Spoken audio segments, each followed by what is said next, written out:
Bonjour à vous, de retour après une longue absence, donc c'est le deuxième Photomad à propos du 6D. Alors je suis désolé, je ne suis pas très actif en ce qui concerne les vidéos, mais j'espère améliorer ça dans les mois à venir, j'ai d'autres sujets à traiter.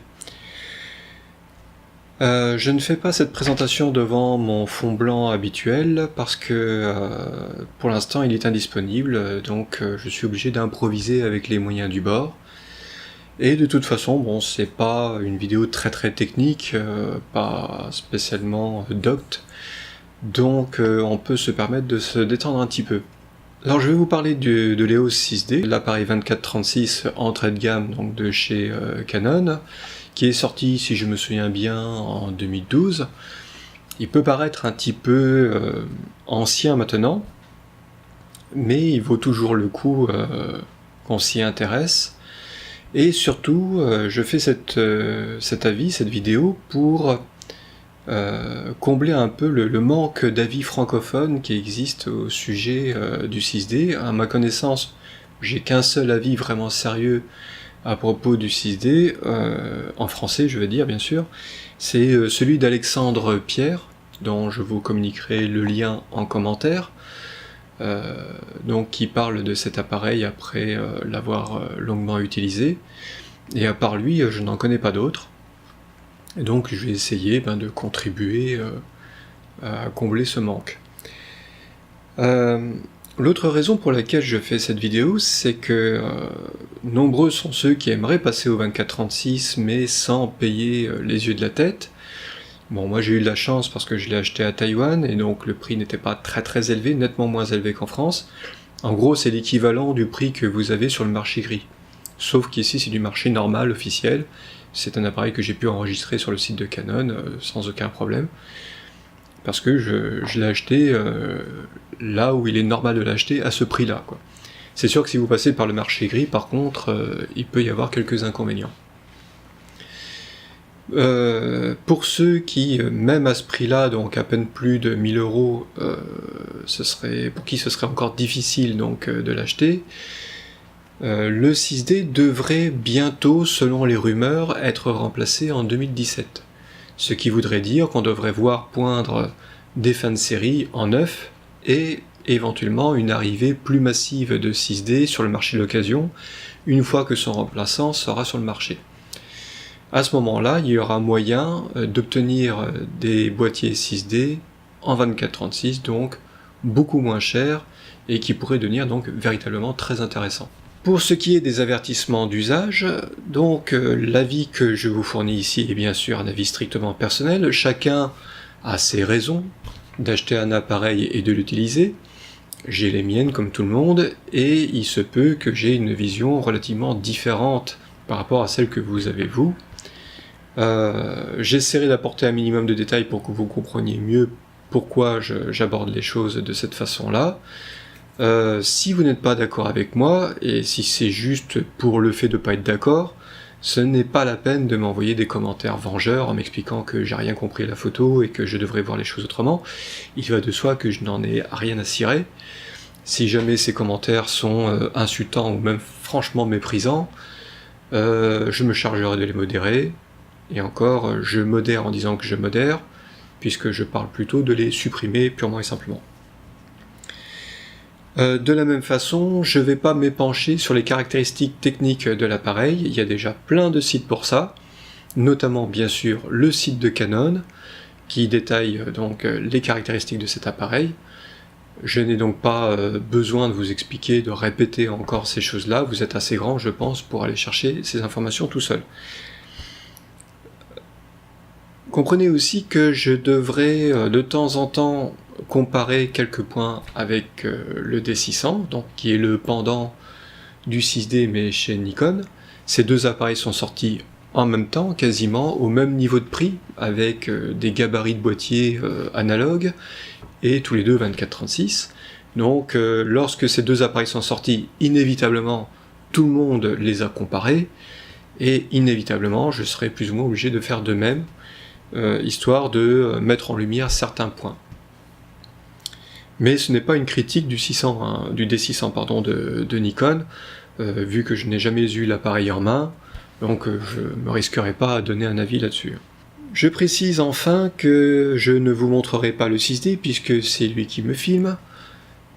Par contre, la vidéo que je suis en train de faire en ce moment n'est pas représentative de la qualité vidéo du 6D. Si vous êtes vidéaste et si vous êtes curieux effectivement de connaître les qualités du 6D dans ce domaine, c'est malheureusement pas avec cette vidéo que vous en saurez beaucoup plus, car je ne suis pas réellement un vidéaste, je n'ai pas beaucoup d'expérience et je n'ai pas appris à faire de la vidéo. Et donc je pense qu'un vrai vidéaste sera capable d'en tirer beaucoup plus, d'avoir une bien meilleure qualité d'image que celle que vous voyez maintenant, surtout que moi j'ai vraiment des moyens très limités. Donc je pense qu'il y a moyen de faire de l'excellente image, de l'excellente vidéo avec le 6D, mais je ne peux pas vous le montrer avec mes compétences en vidéo. Donc je parlerai surtout du 6D en ce qui concerne la photographie et non la vidéo. Afin de préciser le contexte de la vie, afin que vous compreniez un petit peu mieux d'où je pars et pourquoi j'ai un certain point de vue sur cet appareil, il faut quand même que je vous explique pourquoi j'ai acheté cet appareil. Alors, avant d'avoir le 6D, je disposais du 10D. Donc le 10D est un appareil nettement plus ancien, puisqu'il est sorti en 2003. Il est aujourd'hui passablement dépassé. Bon, ça reste quand même un bon appareil dans la mesure où sa qualité d'image est tout à fait correcte, il est très robuste, le 10D que je possède fonctionne toujours parfaitement aujourd'hui, plus de 10 ans après son achat, donc il n'y a aucun problème grave avec cet appareil. Simplement, deux points m'ont beaucoup dérangé. D'abord le fait qu'il soit APS-C, parce qu'auparavant encore j'avais un argentique en 24-36, et le fait de passer au format APS-C, bon je savais que je passais à l'APS-C, j'étais pas ignorant du fait, mais j'ai quand même eu beaucoup de mal à accepter ce nouveau format, je ne m'y suis jamais vraiment habitué, et j'ai jamais pu vraiment exploiter mes objectifs comme j'avais l'habitude de les exploiter évidemment, et donc j'ai jamais eu beaucoup d'enthousiasme à utiliser cet appareil. Autre défaut du 10D, c'est qu'il était d'une lourdeur d'utilisation assez pénible, c'est-à-dire, pour ne pas dire pénalisante d'ailleurs.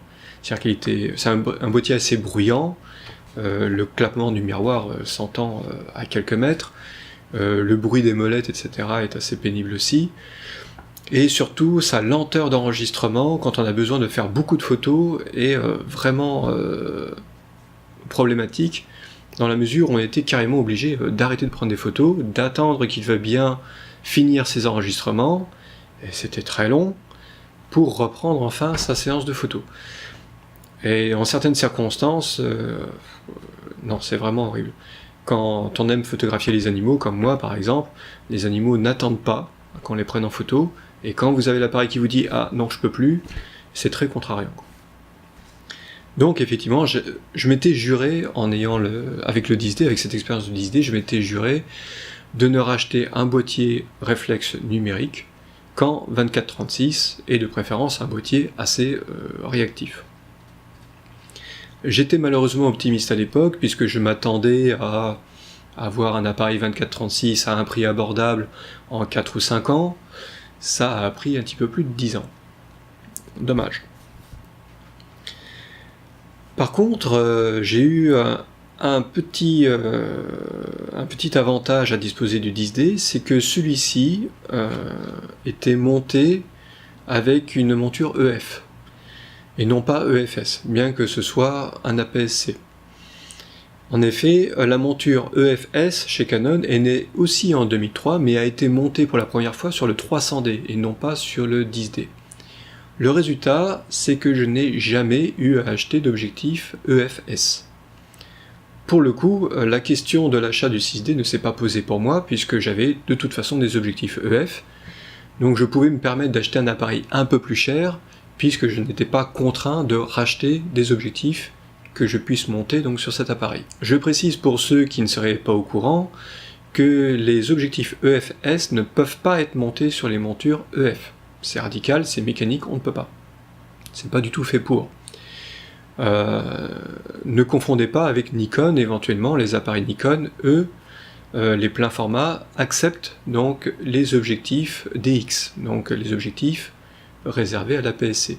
Ces appareils sont capables donc de recadrer au sein du capteur afin d'utiliser les objectifs DX.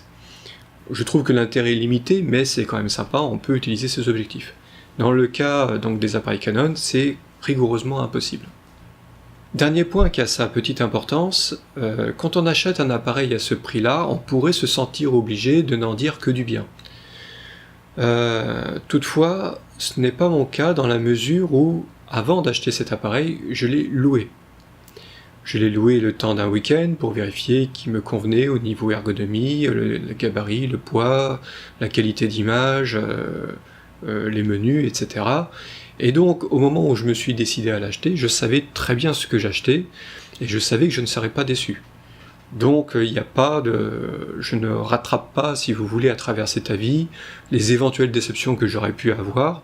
Je n'ai pas du tout été déçu par cet appareil, et je dirais qu'aujourd'hui encore, je n'ai pas le moindre regret, et je suis toujours très content de l'avoir, et je pense que lorsque son successeur sortira, je ne changerai pas pour son successeur, car je n'ai pas pour habitude, vous vous doutez bien, quand on vient du 10D, de racheter un appareil tous les 2 ou 3 ans, juste pour le plaisir de rester à jour. Cet appareil fournit une très bonne qualité d'image, même aujourd'hui encore, et il n'y a pas besoin de remplacer systématiquement par un appareil qui sera probablement à peine meilleur. On va commencer par l'ergonomie. Alors si vous êtes débutant complet ou peu expérimenté, vous ne savez peut-être pas que l'ergonomie c'est certainement ce qui compte le plus dans le choix d'un appareil photo. En règle générale, surtout quand on débute, on a tendance à être omnibulé par les performances techniques de l'appareil, pour s'apercevoir plus tard avec l'expérience que finalement c'est pas ce qui compte le plus pour réussir ses photos. Ça compte, ça aide évidemment, un appareil performant c'est toujours un petit peu plus de confort et de facilité, mais ce n'est pas fondamentalement ce qui va vous aider à prendre des photos. Ce qui vous permet par contre de prendre des photos, c'est de réagir rapidement en situation, savoir tout de suite quoi faire et comment le faire, avec un appareil qui est facile à utiliser et agréable à utiliser. Donc on va voir un petit peu ce qu'il en est pour le 6D, alors évidemment c'est une question de goût, je ne peux que vous recommander d'essayer personnellement le boîtier avant de vous faire une idée. Mais déjà, on va avoir un avant-goût avec ma petite expérience. Pour commencer, c'est un appareil dont le boîtier est un petit gabarit, relativement petit pour un 24-36. C'est l'équivalent, d'après ce que j'ai entendu dire, du 60D en taille et en poids. Donc c'est relativement contenu, un poids raisonnable, donc déjà rien que ça c'est plutôt agréable. Les commandes sont très douces quand on vient du 10D, alors ça c'est le jour et la nuit. Le 10D, quand vous tournez les molettes, ça fait vraiment un crac crac crac et tout, ça s'entend autour de soi, on dérange les gens qui sont à côté, enfin c'est assez envahissant. Avec le 10D, tout est très adouci, le toucher aussi est plus doux, on a moins l'impression d'arracher quelque chose, c'est plus agréable à utiliser. Donc ça compte, les boutons aussi sont moins raides, ont une douceur de fonctionnement agréable. Le revêtement qui permet d'avoir de l'adhérence lors de la prise en main, alors je sais pas avec quoi c'est fait, si du caoutchouc, du néoprène ou je ne sais quoi d'autre, mais en tout cas, ça marche très bien, on se retrouve quasiment avec la main collée à l'appareil, sans que ce soit désagréable bien sûr, et c'est efficace même quand l'appareil est mouillé, ou quand la main humide, moite par exemple, eh bien on a de l'adhérence, et on n'hésite pas si nécessaire à prendre l'appareil à bout de bras, et on n'a pas peur de lâcher l'appareil par erreur, quoi.